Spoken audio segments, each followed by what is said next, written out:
Salut à toutes et à tous, bienvenue sur la chaîne Vue du banc pour un nouvel épisode des instantanés tactiques consacré aujourd'hui à Dimitri Payet, faux neuf et vrai numéro 10 de l'Olympique de Marseille. On voit ça en images avec des images arrêtées de sa rencontre face à l'AS Saint-Étienne et on commence avec une première situation pour montrer l'animation offensive de l'Olympique de Marseille. C'était un 4-4-2 en phase défensive mais offensivement ça se déformait comme depuis le début de saison avec une petite nuance cette fois-ci en 3-3-4. On dessine ici la ligne défensive, Saliba, Alvaro, Luan Pérez. Un milieu de terrain à 3 avec Rongier, Camara en sentinelle et Guendouzi. Rongier qui défendait arrière droit en phase défensive et qui venait dans ce rôle de relayeur droit en phase offensive. Et une ligne offensive de 4, très étirée sur la largeur, vous le voyez, avec le Turk Under sur le côté, Payet et Gerson dans la zone axiale, et De La Fuente côté opposé. Et dans cette animation, le rôle de Dimitri Payet, ce n'était évidemment pas celle d'un avant-centre traditionnel, d'occuper la ligne défensive, de chercher les espaces dans la surface pour être à la finition.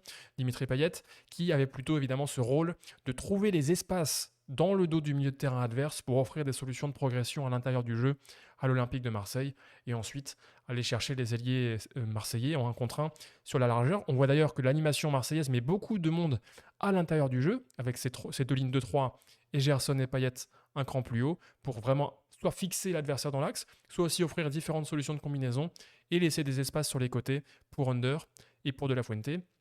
Et c'est important aussi de noter l'animation offensive de Saint-Etienne, puisqu'elle va déterminer certains mouvements. On la dessine ici, ce 4-1-4-1 en phase défensive stéphanois en début de match. En tout cas, ils sont passés en 4-4-2 ensuite, on le verra. 4-1-4-1 qui laisse des espaces généralement dans une zone clé autour de la sentinelle Lucas Gournadouat, ici, donc axe gauche, axe droit et même l'inverse, du coup axe droit, axe gauche. Ce sont ces espaces clés qui vont être visés, ciblés par l'Olympique de Marseille et notamment par Dimitri Payet. On va le voir. Première action au cœur des fumigènes, de la fumée du Vélodrome, pour montrer d'abord l'attitude de Dimitri Payet, qui n'était donc pas celle d'un avant-centre vraiment pur numéro 9, ce qui est logique compte tenu de son profil, de ses caractéristiques, mais vraiment cette attitude, cette volonté de décrocher dans le dos des milieux de terrain adverses pour attaquer les intervalles, pour offrir des solutions de progression et pour casser les lignes du milieu de terrain. Ici, c'est entre Neyou et Gournadouat, avec Guendouzi qui est au ballon, qu'on va dessiner la passe du milieu de terrain marseillais, qui va trouver Dimitri Payet décroché dans le dos de ses milieux de terrain stéphanois.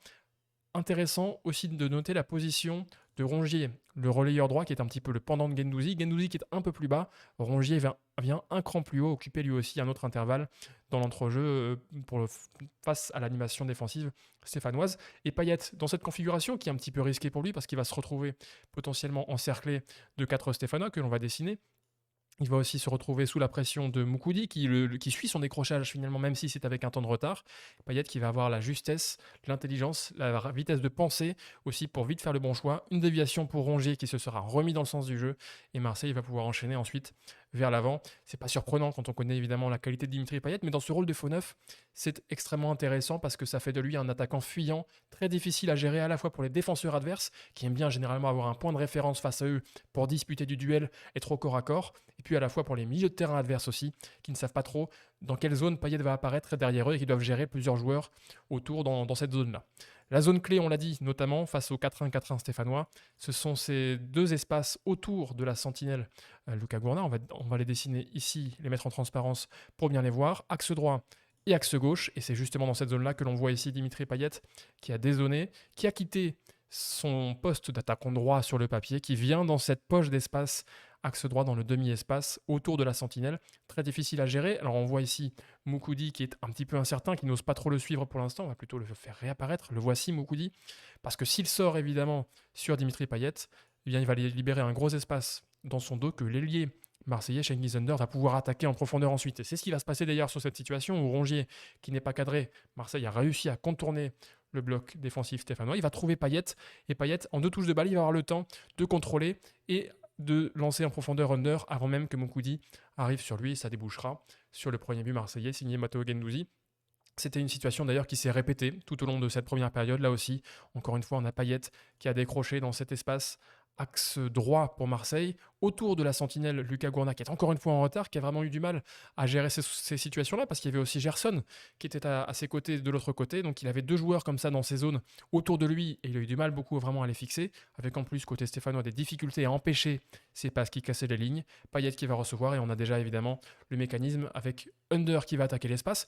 On note encore une fois aussi l'importance du déplacement de Rongier, qui s'est projeté ici axe droit, et qui vient encore aussi créer de l'incertitude dans la tête de Moukoudi ici, parce que si Moukoudi sort, eh bien, il y a encore évidemment un gros espace à attaquer pour Rongier dans son dos, donc c'est vraiment tous ces dilemmes que l'Olympique de Marseille, et que Payet, avec ses coéquipiers autour de lui aussi, a su créer face à l'AS Saint-Etienne. Saint-Etienne qui s'est réorganisé au fil de la rencontre, en passant en cours de première période en 4-4-2 en phase défensive. On va dessiner ce 4-4-2 ici, avec donc 2 milieux axiaux simplement, et donc les intervalles à occuper changent légèrement.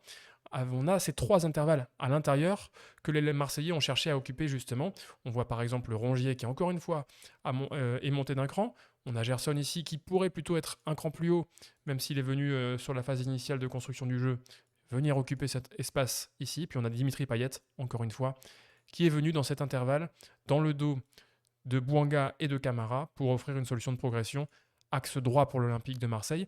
On devine aussi, alors vous voyez que 3 défenseurs stéphanois, parce que hors écran, il y a Cengiz Under qui étire la défense stéphanoise et qui attire avec lui Kolo Djedjak, le latéral gauche stéphanois, et ça donne donc cette poche d'espace vraiment conséquente qu'on va pouvoir essayer de dessiner si on y arrive pour les Marseillais ici dans cette zone-là.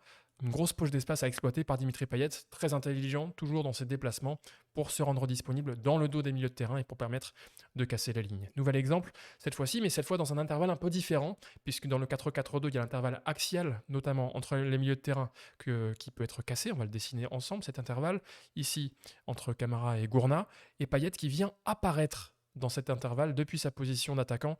Il apparaît et c'est très délicat à gérer pour les Stéphanois. En plus, les milieux stéphanois ont eu du mal vraiment à prendre les informations des joueurs qui apparaissaient dans leur dos. Ils ont été assez passifs, notamment en première période, pour gérer tous ces décrochages de Payet, de Gerson ou de Rongier aussi quand ils venaient dans cette zone. Et ça a été assez facile, entre guillemets, pour l'Olympique de Marseille de casser ces lignes et de trouver ces relais avancés avec en plus la justesse ensuite technique de Dimitri Payet dans la densité. Nouvel exemple en début de seconde période, on va redessiner encore une fois le 4-4-2 stéphanois et donc les intervalles occupés par les offensifs marseillais. La ligne de 4, ici, les 4 milieux de terrain. On voit déjà qu'il risque d'être très étiré notamment parce que les Marseillais occupent bien les différents intervalles. On a encore une fois Rongier, vraiment très intéressant dans son placement, qui est venu dans l'espace entre le milieu excentré et le milieu central. On a Payet dans l'intervalle axial et on va voir Gerson qui va venir aussi se replacer dans cet intervalle. Donc on a vraiment les 3 intervalles intérieurs que l'on évoquait tout à l'heure, qui sont occupés par les attaquants marseillais. Et on a ces 2 milieux axiaux qui sont étirés du coup par les solutions sur l'extérieur, sur cette situation en tout cas. Et donc Saliba va pouvoir trouver Dimitri Payet ici, parfaitement placé, avec un temps d'avance sur Moukoudi. On voit Moukoudi ici, qui certes est prêt à intervenir à la fois devant lui et derrière lui, mais qui doit surveiller peut-être plus son dos, en tout cas parce qu'il sent que Rongier peut plonger.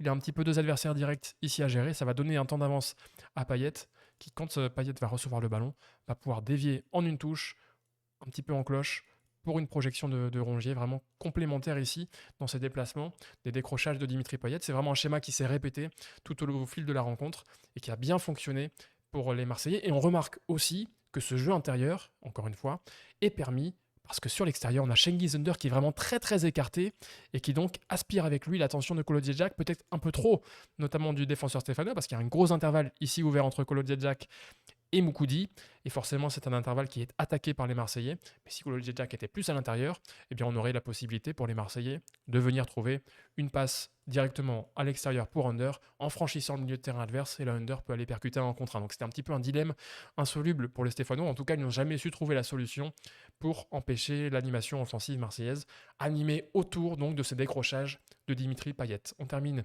avec les statistiques du numéro 10 marseillais, faux 9, vrai 10, donc on le voit d'ailleurs dans ces images, et on voit ces ballons reçus dans les 2 zones, axe droit et axe gauche, qui sont vraiment déstabilisantes et qui ont été déstabilisantes pour les Stéphanois. Payet qui a su se rendre disponible depuis sa position avancée en décrochant, en trouvant les poches d'espace que l'on évoquait au début de la vidéo. 51 ballons joués, une passe décisive, 6 passes débouchant sur un tir, 0,7 expected assists, ce sont la qualité des occasions qu'il a créées pour ses coéquipiers. Et puis on voit ici 6 passes réussies vers le dernier tiers adverse qui sont entrées dans le dernier tiers stéphanois. 8 passes progressives, ce sont des passes qui ont fait gagner 10 mètres au plus vers le but stéphanois. Et puis 13 passes progressives reçues. Ça confirme une fois de plus qu'il a su se rendre disponible pour des coéquipiers plus bas sur le terrain qui lui ont transmis le ballon dans des zones plus avancées pour projeter vraiment le jeu marseillais dans les 30 derniers mètres stéphanois. Voilà donc pour cette vidéo pour Dimitri Payet, faux neuf, vrai 10 de l'Olympique de Marseille, excellent face à l'AS Saint-Etienne. Si cette vidéo vous a plu, n'hésitez pas à vous abonner à la chaîne Vue du Banc pour en voir d'autres dans les semaines qui viennent. Et puis laissez un petit pouce en l'air, ça fait toujours plaisir. On se retrouve très vite, en tout cas pour de nouvelles vidéos sur la chaîne Vue du Banc. Ciao.